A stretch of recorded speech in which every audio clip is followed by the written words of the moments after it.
Guys recently मैंने ये वाली बुक पढ़ी। इसका नाम है रिया, एक सीरियल किलर की कहानी, और जो लिखी है कबीर अहमद ने। इस बुक को पढ़ते पढ़ते मुझे रियलाइज़ हुआ कि इसमें काफ़ी सारी मिस्टेक्स हैं। मैं जेन्युइनली पॉइंट आउट कर रही हूँ क्योंकि जो मिस्टेक्स होती हैं वो हमारे पढ़ने के फ़्लो को बिगाड़ देती हैं। तो जैसे मैं आपको दिखाना चाहती हूँ, जो सबसे पहले जो मेरी पकड़ में आई है वो ये है। देखिए क्या लिखा हुआ है, कुछ हफ्तों के बाद कबीर के घर पर वॉइनिंग लेटर आया। वॉइनिंग लेटर क्या होता है? जॉइनिंग लेटर होता है। तो एक मिस्टेक है, मतलब जब हम पढ़ रहे होते हैं उस टाइम हमारा ये फ्लो ब्रेक कर देती है। अब इसके बाद मैं आपको दिखाती हूँ और मिस्टेक। इसमें कई सारी मिस्टेक्स हैं। अब देखिए, ये जो दूसरी मिस्टेक है वो इस तरीके से है। इसको थोड़ा सा जूम करके दिखाती हूँ आपको। इस सेंटेंस को हम पूरा पढ़ेंगे।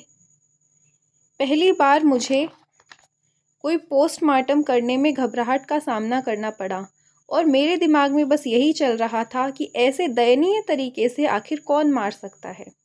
मैं आपको बताना चाहूँगी कि जो दयनीय है, इस शब्द का अर्थ होता है दया के योग्य, जो दया का पात्र होता है, जिस पर हमें दया करनी चाहिए, वह होती है दया। दयनीय दयनीय तरीके से आखिर कौन मार सकता है? तो हम किसी को दयनीय तरीके से नहीं मार सकते हैं। जो भी कातिल होता है वो निर्दयी तरीके से मारेगा। दयनीय तरीका यहाँ शब्द का चयन मेरे हिसाब से अनुचित है। ठीक है, तो दयनीय तरीका, अगर कोई मान लीजिए हिंदी सीखने के लिए हिंदी नॉवेल्स पढ़ता है तो उसके लिए कि कितना ही वो गलत चीज़ें सीख लेगा। तो दयनीय तरीके से नहीं मारेंगे। जो मतलब इसका जो मारना होता है वो क्रूरता से होता है। क्रूरता, निर्दयी तरीके से कोई मार सकता है, क्रूरता से मार सकता है, लेकिन दयनीय इस शब्द का यहाँ पर प्रयोग अनुचित है। इसके बाद में देखिए एक और मिस्टेक है। कुछ तो बहुत ही जैसे इग्नोर करी हुई है मैंने। बाप रे, मैंने तो ऐसा सपने में भी नहीं सोया था, सोचा था। बाप रे, मैंने तो ऐसा सपने में भी नहीं सोचा था, शायद आज मुझे नींद ही ना आई। ठीक है, तो देखिए ये तो एक टाइपिंग मिस्टेक हम मान सकते हैं, लेकिन फिर भी ये ऐसी मिस्टेक जो पढ़ने का फ्लो होती है उसको बिगाड़ देती है।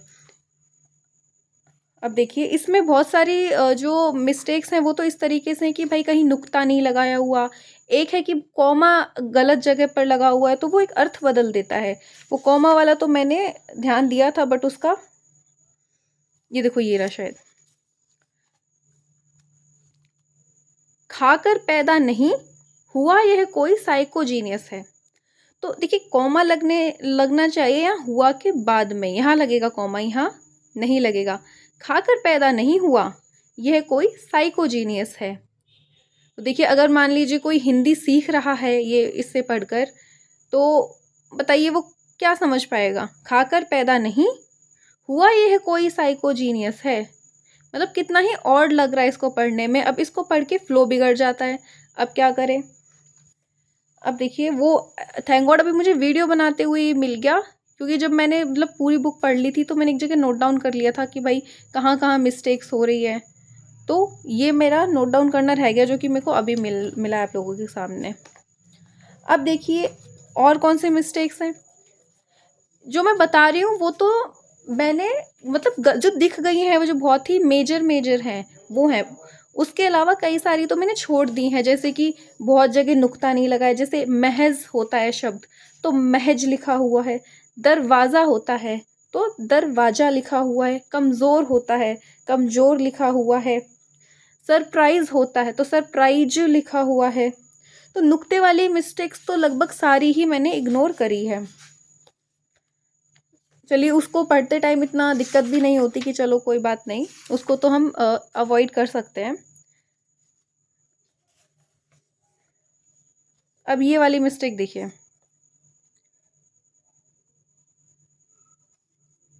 जिसमें 3 युवक जो गधे सींग की तरह गायब थे। गधे सींग की तरह नहीं, गधे के सींग की तरह। ठीक है, गधे के सींग की तरह आएगा। अब गधे सींग की तरफ गायब थे, पढ़ने में मज़ा नहीं आया। अब ये देखिए एक और,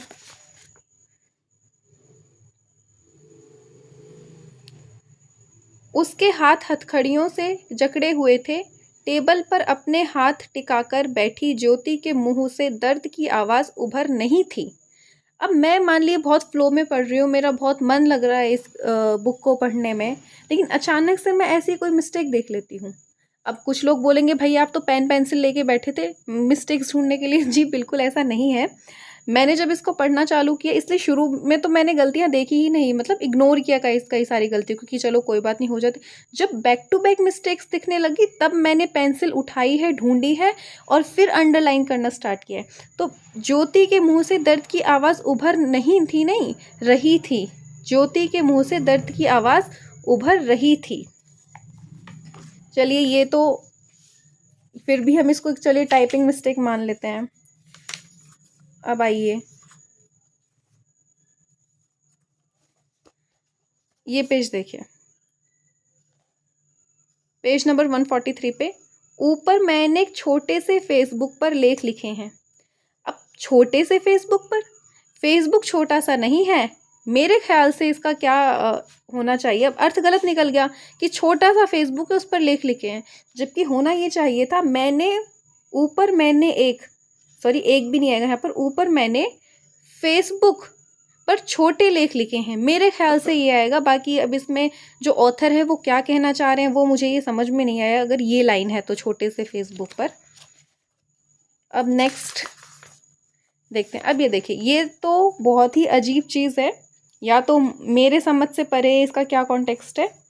देखिए क्या लिखा हुआ है, झारखंड का प्यार, झारखंड का प्यार और गहरा होता जा रहा है। कुछ हफ्ते बाद हम तीनों एक साथ में कैंटीन में मिलने खाने पीने लगे, मौज मस्ती हमारी चालू थी। अब ये मुझे थोड़ा कम समझ में आ रहा है कि झारखंड का प्यार क्या होता है। चलिए होता होगा, तो गहरा होता जा रहा है। अभी यहाँ पे मतलब पूरी बुक में झारखंड का कोई कॉन्टेक्स्ट नहीं है जहाँ तक मैं समझ सकती हूँ। अब यहाँ झारखंड क्यों आया है, या तो ये कोई टाइपिंग मिस्टेक है। मैंने इस हिसाब से भी सोचा कि मान लीजिए झारखंड का कोई कॉन्टेक्स्ट होगा, मतलब कोई मुहावरा होगा कुछ जो मुझे नहीं आइडिया होगा, तो मैंने इसको इस तरीके से सोचा कि झारखंड में कोल माइंस होती हैं, माइंस होती हैं, तो वहाँ कुछ गहराई से रिलेटेड कुछ ऐसा है, मैंने सोचा होगा। अब मैं सही हूँ गलत हूँ पता नहीं, या तो ये ऑथर से मिस्टेक हुई है या फिर मेरे समझने में कुछ कमी है। ये मुझे नहीं समझ में आया कि भाई झारखंड यहाँ क्यों लिखा हुआ है। ठीक है, अब हम आते हैं नेक्स्ट पे, पेज नंबर, अब हम जाएंगे 171 पे।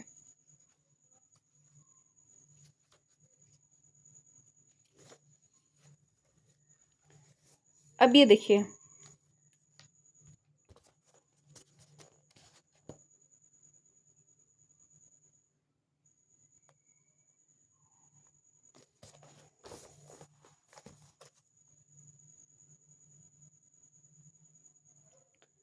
देखिए मैंने सोचा कि आज रात का भोजन ताज होटल में ही करूँगी, पर वहाँ जाकर मुझे ऐसे स्थल देखने पड़े जिसकी मैंने सपने में भी कल्पना नहीं की थी।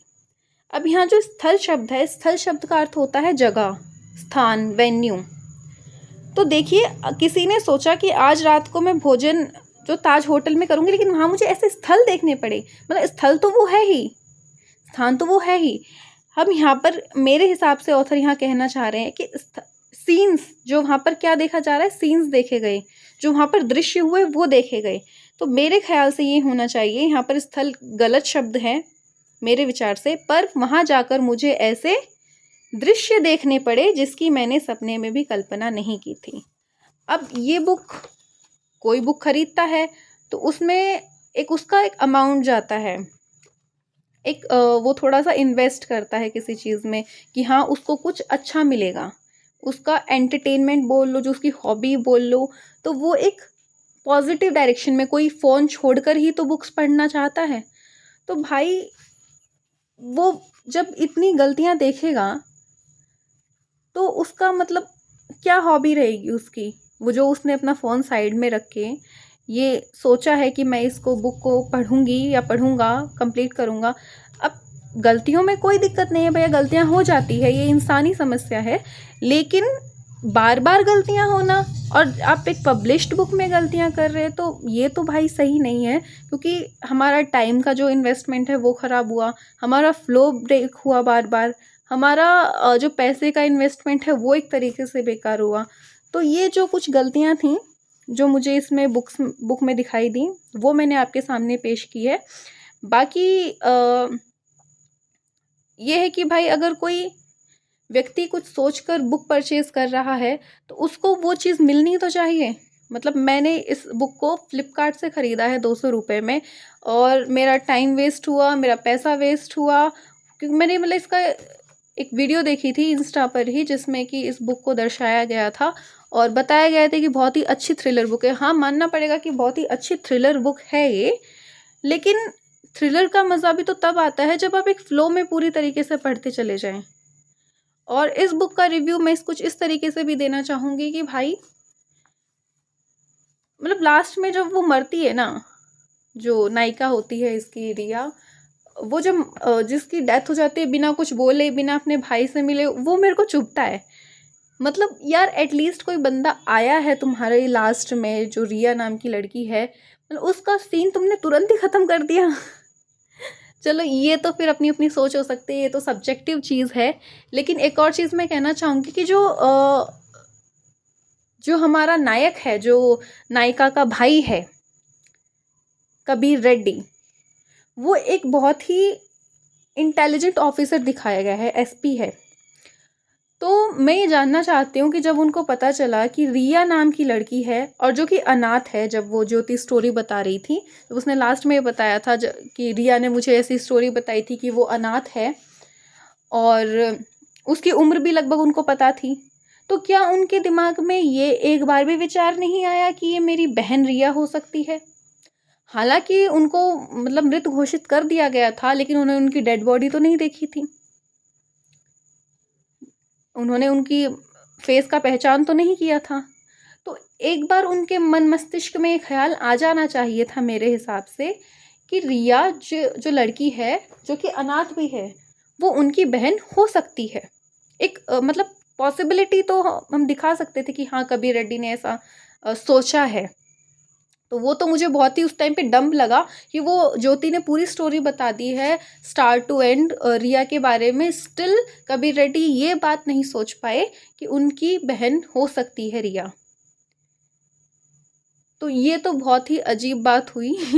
मुझे बहुत अजीब बात लगी कि यार एटलीस्ट एक इंटेलिजेंट ऑफिसर है, वो इस तरीके से सोच सकता है। मतलब जब एकदम ही ऐसा पता चल गया कि वो उसके माता पिता उस हादसे में ख़त्म हुए हैं, 26/11 के हादसे में, तब उसको मतलब पता चल रहा है कि वो उसकी बहन है। ये तो बहुत ही अजीब बात हो गई मेरे ख्याल से। तो ओवरऑल आप पढ़ेंगे अगर इन सारी गलतियों को आप नज़रअंदाज कर दें तो ये एक अच्छी खासी बुक है, आपका अच्छा खासा टाइम पास कर देगी ये, फॉर मतलब 1 दिन या 2 दिन, जितने दिन में भी आप इसको ख़त्म करना चाहेंगे। ठीक है, बस इतना ही कहना चाहूँगी। Thank you very much and stay tuned for more reviews.